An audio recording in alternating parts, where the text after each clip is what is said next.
കലോത്സവ വേദികൾക്ക് വർഗീയ ലക്ഷ്യത്തോടെ പേരുകളിട്ടവരെ നിലയ്ക്ക് നിർത്തിയ പാലാ സെന്റ് തോമസ് കോളേജ് പ്രിൻസിപ്പാളിനും അധികാരികൾക്കും അഭിവാദ്യങ്ങൾ.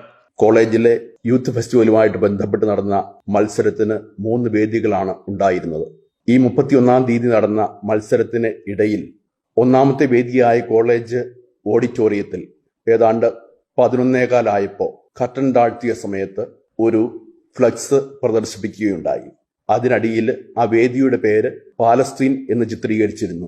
ഇത് കണ്ടയുടനെ അവിടെ സ്റ്റേജിന് ചുമതലയുണ്ടായിരുന്നവർ അതിന്റെ ശ്രദ്ധയിൽപ്പെടുത്തുകയും അത് ശ്രദ്ധയിൽപ്പെടുത്തിയ ഉടനെ തന്നെ ഞാനത് നീക്കം ചെയ്യുകയും ചെയ്തു. ആ അവസരത്തിൽ മറ്റൊരു വേദിയിൽ മണിപ്പൂർ എന്ന് ഇതുപോലെ പേരിട്ടുകൊണ്ട് ഒരു പോസ്റ്റർ വെച്ചിരിക്കുന്നതായിട്ട് പറയുകയും അതും ഞാൻ നശിപ്പിക്കുകയും ചെയ്തു. അതിന്റെ പേരിൽ കോളേജിൽ യാതൊരു ബുദ്ധിമുട്ടുകളും ഉണ്ടായിട്ടില്ല. കോളേജിൽ യാതൊരു കാരണവശാലും ആർക്കും വിദ്യാർത്ഥികൾക്കോ അധ്യാപകർക്കോ പ്രിൻസിപ്പലിന്റെ മുൻകൂർ അനുമതിയില്ലാതെ ഒരു ഫ്ലെക്സ് ബോർഡോ അല്ലെങ്കിൽ നോട്ടീസോ പ്രദർശിപ്പിക്കുവാൻ അനുമതിയില്ലാത്തതാണ്. ഇത് അനുമതിയില്ലാതെയാണ് ഈ വിദ്യാർത്ഥികൾ ഇത് ചെയ്തത്. ചങ്കുറപ്പുള്ള നിലപാടാണിത്. ഇതാവണ നിലപാട്. വർഗീയമായി ആരും കലാലയ രാഷ്ട്രീയത്തിൽ ചിന്തിക്കാതിരിക്കട്ടെ. അധികാരികൾ പോലും അറിയാതെ വർഗീയ വിഷം തുപ്പിയവർ കലോത്സവ വേദികൾക്കിട്ട പേരുകളായിരുന്നു പലസ്തീൻ, മണിപ്പൂർ, ബാബറി. എന്നാൽ ഒരു വേദിക്കെങ്കിലും നൈജീരിയ എന്ന് പേരിടാൻ ഇവർക്ക് ധൈര്യമുണ്ടായില്ല.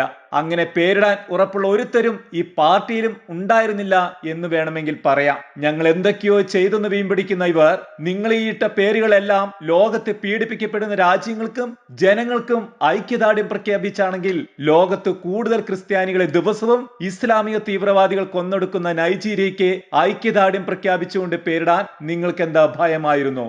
വർഷങ്ങളായി ദിവസവും 100-ലധികം ക്രൈസ്തവർ കൊല്ലപ്പെടുന്ന നൈജീരിയ വെക്കാൻ നിങ്ങൾക്ക് ധൈര്യമുണ്ടോ?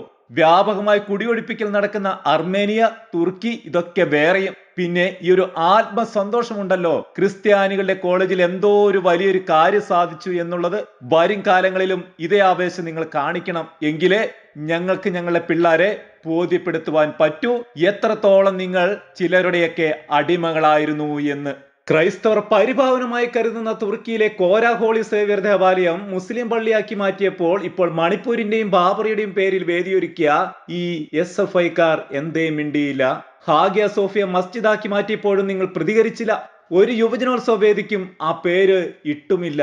പാകിസ്ഥാനിലും അഫ്ഗാനിൽ ന്യൂനപക്ഷ ക്രൈസ്തവരെ ക്രൂരമായ ബലാത്സംഗം ചെയ്ത് മതമാറ്റം നടത്തുകയും വിസമ്മതിച്ചവരെ കൂട്ടക്കൊല നടത്തുകയും ചെയ്തു. പലസ്തീൻ സ്നേഹികളായ ഒറ്റൊരുത്തനും ഇന്നേവരെ മിണ്ടിയിട്ടില്ല, പ്രതികരിച്ചുമില്ല. ഇറാനിൽ ഇസ്ലാം ഉപേക്ഷിച്ച് മതം മാറിയ ക്രിസ്ത്യാനികളെ ഇസ്ലാമിക സർക്കാർ തൂക്കിക്കൊന്നു. ഇറാനിൽ മതം മാറിയ നിരവധി ആളുകൾ രാജ്യദ്രോഹം ചുമത്തി ജയിലിലടച്ചു. ക്രിസ്ത്യൻ ആളുകളെ നിർബന്ധിച്ച് ഇസ്ലാമിക വേഷം ധരിപ്പിച്ചു. തലമറയ്ക്കാത്ത ക്രിസ്ത്യൻ ആളുകളെ അതിക്രൂരമായി ഉപദ്രവിച്ചു. ക്രിസ്ത്യൻ പള്ളികൾ അടച്ചു.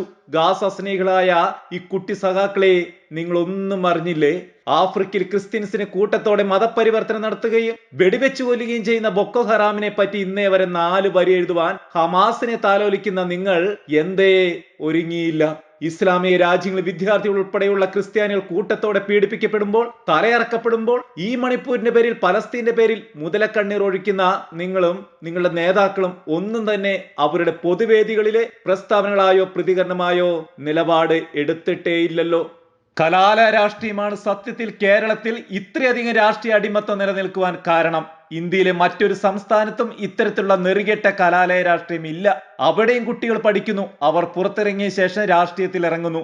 ഇത്രയൊക്കെ കലാലയ രാഷ്ട്രീയം പറയുന്ന ഈ നാട്ടിൽ നേതാക്കന്മാരെല്ലാം 4-ാം ക്ലാസും ഗുസ്തിയുമുള്ള, മലയാളത്തിൽ പോലും 4 അക്ഷരം കൂട്ടി വായിക്കുവാൻ അറിയാത്തവരും. കലാലയങ്ങൾ പഠിക്കാനുള്ളതാവട്ടെ എത്ര കുരുന്നുകളുടെ ജീവനാണ് രാഷ്ട്രീയക്കാരുടെ കളിപ്പാവകളായി വകതിരിവില്ലാത്ത പ്രായത്തിൽ പൊലിഞ്ഞു പോയത് എന്ന് കേരള സമൂഹമേ നമ്മൾ ഇനിയും ചിന്തിക്കണം.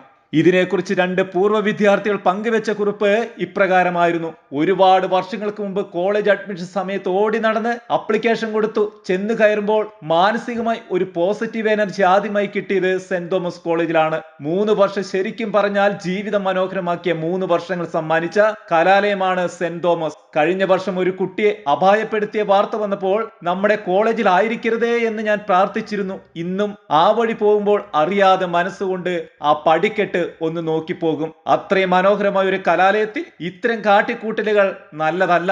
വെറുതെ വർഗീയത പരത്തി മതമാത്സര്യങ്ങൾ പടർത്തുവാൻ ശ്രമിക്കാതിരിക്കുക. മാനേജ്മെന്റിന് വലിയൊരു കയ്യടി നൽകണം. ഇത്തരം ശ്രമങ്ങൾ മുളയിലെ നുള്ളുന്നതിന് hats off to management and reverend father doctor James John മംഗലത്തച്ഛൻ.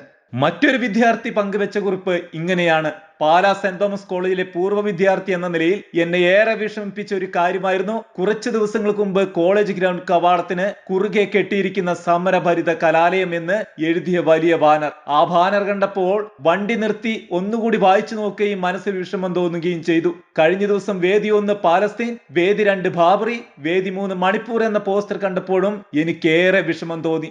ആര് ചെയ്താലും ഇതൊക്കെ തെറ്റ് തന്നെയാണ്. അത് ഏത് രാഷ്ട്രീയ പാർട്ടിയുടെ അനുകൂലമുള്ള സംഘടന ചെയ്താലും തെറ്റ് തന്നെ. പൂർവ്വ വിദ്യാർത്ഥി എന്ന നിലയിൽ നമ്മുടെ കോളേജിനെ ഒരു മഹാരാജാസാക്കാതിരിക്കാൻ ഇപ്പോൾ ഉത്തരവാദിത്തപ്പെട്ടവർ എടുത്തിരിക്കുന്ന നിലപാടിന് കോളേജ് അധികൃതർക്കും പ്രിൻസിപ്പാളിനും ഹൃദയം നിറഞ്ഞ അഭിനന്ദനങ്ങൾ. നമ്മുടെ കുട്ടികൾ പഠിക്കട്ടെ, കലാലയങ്ങൾ പഠിക്കാനുള്ളതാവട്ടെ. കലാലയ രാഷ്ട്രീയം നമുക്ക് ആവശ്യമുള്ളതേയല്ല.